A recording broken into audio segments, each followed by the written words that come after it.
కూర్చొని ఉన్నారేంటి? చర్చికి రారా? దాహమని నా కోసము నాలో జీవజలాలు నింపాలని నన్ను చిగురింప చేయాలని నా యేసయ్య ఎండిపోయాడు. నా యేసయ్య ఎండిపోయాడు.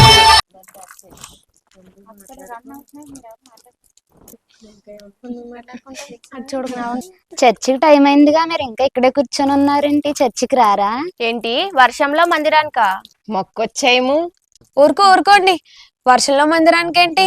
వాతావరణం బాగుంటే వెళ్తాం గాని. ఏంటమ్మా సంచిలోని చల్లగా వర్షం పడుతుంది, వేడివేడిగా పకోడీలు ఏమన్నా వేసుకెళ్తున్నావా చర్చిలో తినడానికి?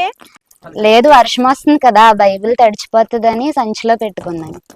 వర్షంలో కూడా చర్చికి వెళ్ళిపోతుంది, పెద్ద విశ్వాసే. ఏంటి ఇంట్లోనే కూర్చున్నారు? చర్చికి టైం అయింది, రండి వెళ్దాం. ఏంటి ఇంత ఎండలో ఇంత ఉక్కపోతలో చర్చికా? ఏం మాట్లాడుతున్నావమ్మా? బానే చెప్పొచ్చావులే. ఏంటి ఇంత ఎండలో కూడా చర్చికి వెళ్ళిపోతారా? అమ్మో చాలా చలిగా ఉంది, బయట చాలా మంచిగా ఉంది. మందిరానికి సమయం అయింది, రండి. ఇంకా కూర్చొని ఉన్నారేంటి? ఏంటి ఇంత మంచిగా ఉంది, ఇంత చలిగా ఉంది, ఇంత చలిలో మందిరానికా? ఏంటి మంచులో కూడా మందిరానికి వెళ్ళిపోతారా? దేవుని మందిరానికి వర్షాకాలం రావు, ఎండాకాలం రావు, శీతాకాలం రావు. ఎండాకాలం ఎండ అంటావు, వర్షాకాలం వర్షం అంటావు, శీతాకాలం చలి అంటావు. ఎప్పుడు వస్తావు దేవుని మందిరానికి? ఎప్పుడు వస్తావు అసలు?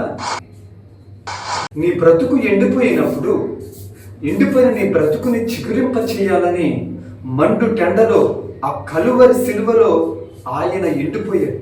దాహం దాహం అంటూ ఆయన ఎండిపోయాడు. ఎందుకు? నిన్ను నన్ను చిగురింప చేయడానికి. చూడండి, వేసవకాలం ఎవరైనా ఫంక్షన్లు పిలిస్తే గనక పట్టు చీరలు కట్టుకుని మంచి మంచి వస్త్రాలు వేసుకుని అబ్బో ప్యాంట్లు షర్టు ఇస్త్రీ చేసేసుకుని సెంటు కొట్టుకుని పరిగెత్తుకుపోతాం. అక్కడ చెమటే తింటున్నామో అన్నమే తింటున్నామో కూడా తెలియదు. అయిపోయి ఆ పిలిచిన వాళ్ళు నా కోసమే వండారండి, నేను వెళ్ళకపోతే మిగిలిపోతుంది అన్నట్టు ఆవురు ఆవురుమడి తినేస్తాం. వెళ్ళకపోతే పిలిచిన వాళ్ళు ఫీల్ అవుతారండి అని చెప్పేసి ఎంత ఎండైనా పరిగెత్తుకుపోతాం. మరి యేసయ్య నిన్ను పిలుచుకోలేదా? తన ఇంటికి నిన్ను పిలుచుకున్న యేసయ్య నీ కోసం ఎదురు చూస్తాడని తెలియదా? ఎండని ఎందుకు సోక చెప్తున్నావు? వర్షాకాలం ఏదైనా జబ్బు వచ్చిందనుకోండి, హాస్పిటల్కి వెళ్ళవలసిన పరిస్థితి వచ్చిందనుకోండి, కింద మీద పడు ఎలాగైనా హాస్పిటల్కి పరిగెట్టేస్తాం. ఎందుకు? చచ్చిపోతామన్న భయం. అదే విధానం దేవుడి మందిరానికి ఎందుకు ఉండదు? చూడండి, చచ్చిన స్థితిలో ఉన్న మన బ్రతుకుని తిరిగి మనల్ని జీవింప చేయాలని ఆ కలువరి సిలువలో యేసయ్య మనందరి కోసం చివరి రక్త బొట్టు వరకు కార్చి మనందరి కోసం మరణించాడు. ఆయన నీ బ్రతుకునిచ్చిన దేవుణ్ణి నీ బ్రతుకు కాలమంతయు ఆరాధించడానికి, ఘనపరచడానికి దేవుడి మందిరానికి రా. సాకులు చెప్ప